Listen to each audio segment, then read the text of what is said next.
Our top story tonight, a Savannah teacher is dead and another man is facing charges after a crash this morning. Police say the driver, now facing a homicide charge, was fleeing from ICE agents when the collision happened. According to the Chatham County Police Department, the crash happened just before 7:45 a.m. on Whitfield Avenue at the Truman Parkway intersection. Investigators say 38-year-old Oscar Lopez crashed into another vehicle while fleeing from ICE agents who were attempting to initiate a traffic stop as part of a federal operation. The driver of the other vehicle, Linda Davis, who taught at Hess K-8 school, was taken to the hospital where she later died. WSAV's Sarah Smith is joining us now live from the scene with late-breaking details. Yeah, Linda Davis was about under half a mile away from the school when her car was hit at this intersection behind me. And we can assume she was on the way to work because today was a teacher work day for the school district. Now, Davis and Oscar Lopez were taken to a local hospital after the crash. Lopez had minor injuries and faces charges including first-degree homicide by vehicle, reckless driving, driving without a valid license, and failure to obey a traffic control device. The Department of Homeland Security says Lopez is from Guatemala and was issued a final order of removal in 2024, though it's unclear when or how he entered the U.S. Meanwhile, the Savannah community and school system are mourning this loss. Principal Alana McMullen said in part, quote, "Dr. Linda Davis was a beloved member of our school family and her loss has affected us deeply."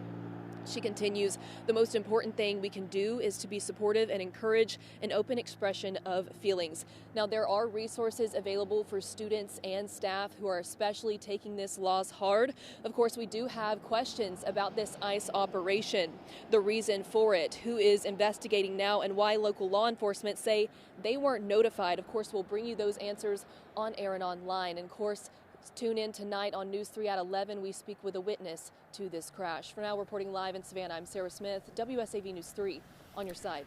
Sarah, thank you. Digging deeper now, a newly reviewed federal policy outlines when ICE agents are allowed to pursue a fleeing vehicle with a strong emphasis on officer discretion and public safety. An officer may pursue a suspect who refuses to stop, though the decision to begin, continue, or end a pursuit rests with the officer unless a supervisor intervenes. The policy also separates pursuits into low risk and high risk. During a low-risk pursuit, officers must activate lights and sirens, notify dispatch, share details about the suspect and location, and keep supervisors updated. If a pursuit escalates to high risk, officers must reassess whether continuing is justified. We'll be following this story closely, and for the latest updates as the investigation unfolds, head to WSAV.com/ICEChase. Dozens of protesters gathered outside the Emmanuel County Courthouse today, speaking out against the sentence handed down in a high-profile officer-involved shooting case. WSAV's Evan Smoke spoke to family members and supporters who say the verdict and sentence were unfair and racially motivated. Here at the Emmanuel County Courthouse, family members and supporters alike line the streets to protest a guilty verdict that they believe was racially charged.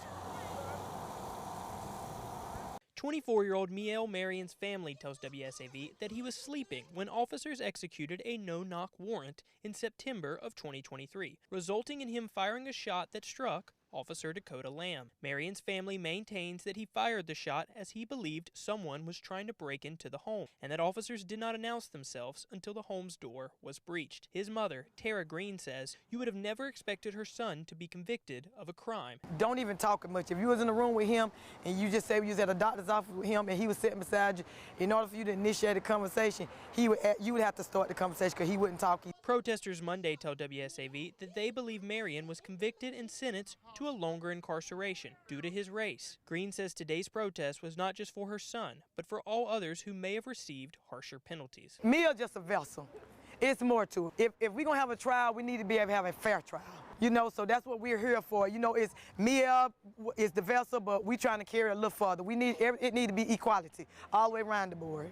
Another grievance brought up by protesters were against the judge of the trial, Robert Reeves. In September of 2024, Reeves assumed responsibility for 33 charges of misconduct and agreed not to seek re-election at the end of 2026. The misconduct is still going on. Like I said, I had jurors reach out to me. They're willing to stand up and fight with me to let them know that the misconduct and the wrongfulness that was going on in that jury room. WSAV reached out to the office of the district attorney involved in this case, Tripp Fitzner, but did not receive a response by this afternoon. Green says Marion's legal team has already filed an appeal. We'll keep you updated on air and online on its status. Reporting in Swainsboro, Evan Smoke, WSAV News 3, on your side.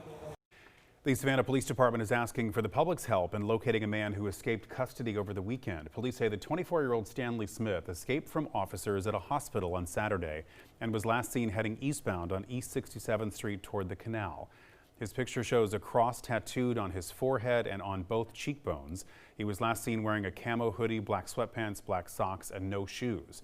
If you see Smith or know where he may be, police urge you to call 911 right away. For more than 20 years, the Child Abuse Prevention Association of Beaufort has helped thousands of local families and children in need. While grants and donations keep their work going, WSAV's Danielle Cobb shows us how a 4-day competition and some lively community dancing are helping shine a spotlight on their cause. CAPA helps bring awareness to thousands every year in Beaufort County, providing resources and programs to keep families aware and children safe. But it's all made possible from the support of the community. The Child Abuse Prevention Association, better known as CAPA of Beaufort, has for decades worked to prevent abuse through intervention and prevention. In 2024 alone, they helped educate over 15,000 children in schools and provided over 100 kids and teens a home through their foster and sheltering program. The work they do is funded solely through grants, donors, and their thrift store. But their charitable events, like Dancing with Our Stars, is how they really continue to support those in need. 12 teams will dance for the cause in March while advocating and raising money along the way. Our goal is $300,000, and we've had 100, 200, 300. We've had close to $500,000 raised. It's a great energy, and having all these people do it, and the fact that every year we're just adding more advocates for child abuse prevention is very important. And that dancing event, well, I'll be busting a move in it. So you can help support child abuse prevention and reach our goal of $300,000 by donating. We'll have that link on our website at wsav.com/DWOS. Danielle Cobb, WSAV News 3, on your side. Midtown Savannah residents are raising alarms after 5G cell poles began popping up in their neighborhoods, with some saying they had no notice or a chance to weigh in. District 4 Alderman Nick Palumbo is now calling for a review of the process and a pause on new installation. WSAV's Nikiah Harris joins us with more. That's right, Ben. City records show Crown Castle's small cell proposal appeared on the agenda for the Metropolitan Planning Commission last year. Palumbo says despite that listing, residents never had a meaningful opportunity to publicly weigh in before installations began, and he's now asking for a review of the process. 40 small cell 5G poles could be installed across Midtown neighborhoods, including Ardsley Park, Chatham Crescent, and Habersham Village. Alderman Nick Palumbo says homeowners began contacting him after one pole went up just feet from a property line. What we believe is happening is that 39 5G cell towers are being installed without any public review process, without any public input, or any notification to neighbors.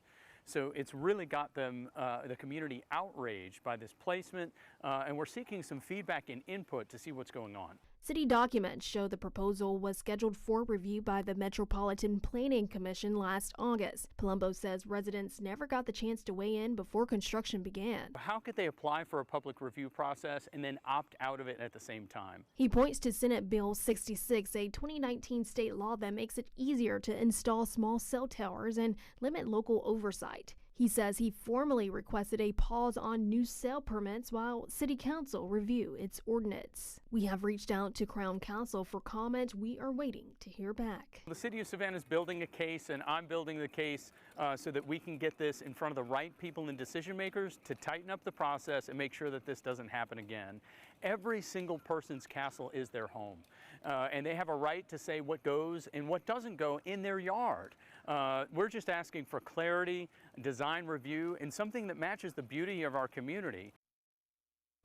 And a community briefing and listening session is scheduled for Wednesday at 6 p.m. at First Christian Church. Palumbo says he is encouraging residents to share their experiences as he prepares to bring the issue before City Council. Nikiah Harris, WSAV News 3, on your side. WSAV Time Saver Traffic is brought to you by Arrowhead Clinic, the accident doctors, where it pays to get well. This evening in the Time Saver Traffic Report, we are still seeing some delays along 95 northbound, crossing over from Chatham County, Georgia, and into Jasper County, South Carolina, with the slow-moving traffic. Northbound, we also have some slow-moving traffic at Pluer Parkway, heading toward I-95 at Pluer Parkway. No accidents report at this time, but just some extra volume slowing things down for the most part. As far as the weather forecast, it's going to be quiet this week and much warmer. High temperatures will be in the 80s at the end of the week, possibly challenging records as we head toward the end of the week. We'll have the full forecast coming up in just a few moments.